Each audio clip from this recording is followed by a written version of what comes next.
All right, the throwing motion is a foundationally elastic movement. It's our ability as humans to not only conduct forces up the chain, but to amplify them through certain manipulations of tension I'll talk about in a second that allows us to throw a ball so hard. It's for this reason I think that training elasticity or learning to conduct more force elastically should be given just as much value as force production when one is trying to train to adapt their body to throw a ball harder. Now, we'll talk about the manipulations of tension, the biomechanics in a second. The underlying phenomenon that allows for it all is the stretch-shortening cycle. So, if you don't know what that is, it's very simple. It's our body's way of keeping us from injuring ourselves by over-lengthening our muscles, or our joints. So, when we lengthen a muscle very quickly, say, take the bicep for example, I lengthen it very quickly, there's receptors in the muscle that communicate that to the body. What the body does in response is it gives it a little pre-contraction so that the muscle doesn't overextend. Why that's important is that it allows us to contract out of that position more strongly, more quickly. So pre-contraction happens when we lengthen, and we can contract out stronger, quicker. That's the underlying phenomenon that allows for it all. I am going to demonstrate here how the force is conducted up the chain. You'll see that it is really just a sequence of smaller stretch shortening cycles that allows for a sort of wave of tension through the hand. So I'm going to demonstrate this right now. When one goes to throw a ball, when you plant your femur in the ground, you rotate your pelvis around your hips, that's where the energy is originated, is from that rotation.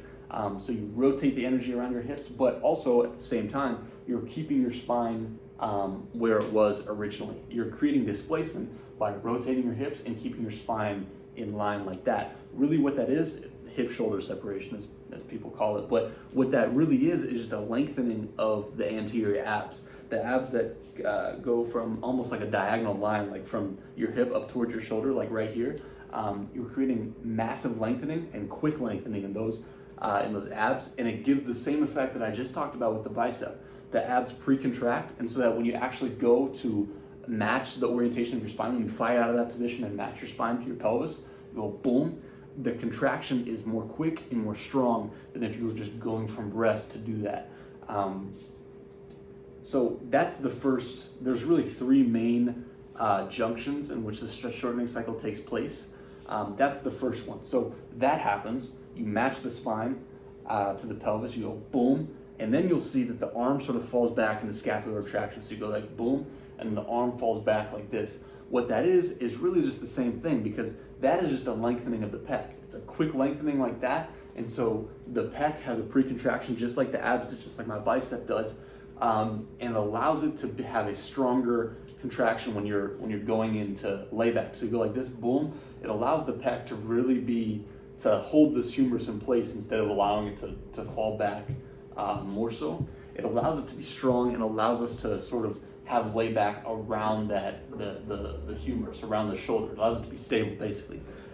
So that's the second junction. First is the abs, the pec lengthens, and then the final one is during layback. The pec is almost lengthened again. The pec is the main muscle behind this movement. It allows us to do that. And so you can think that when we go into layback, we can do the opposite of that motion. We're stretching the pec very quickly. So go boom, and the pec is stretched quickly again, just the same thing, pre-contracted, and so it whips out of that position more quickly and with more strength. And so it's sort of interesting in that way that it's just a sequencing of tension throughout the body. Tension, it's lengthen, contraction, and lengthen, contraction, and lengthen, contraction. That's what allows us to throw a ball so hard. And I think that's when people talk about the throwing motion being very similar to a whip. That's what they're talking about, is just like a whip is sort of a wave of energy. It's just a displacement of parts of the whip that each displacement causes the next segment to be displaced. It's the same thing with the body. And similar with the whip, where the handle is heavier than the end of the whip, the end of the whip is very light. The pelvis the chain gets lighter as it goes up, so it's almost maximally efficient in that way. We have a heavy pelvis, and then the arm is very light. But I'm gonna make another video about that. But when people are trying to train to throw harder, I feel like it should be kept in mind that elasticity plays a very big role in that.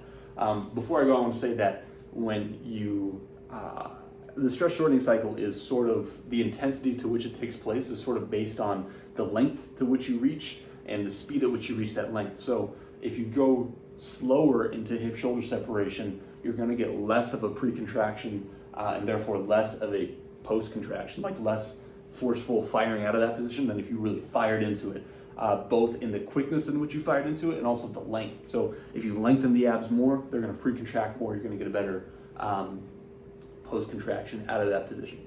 So that's really all I wanted to talk about today. Keep elasticity in mind when you're trying to learn to rotate better, to throw a ball harder.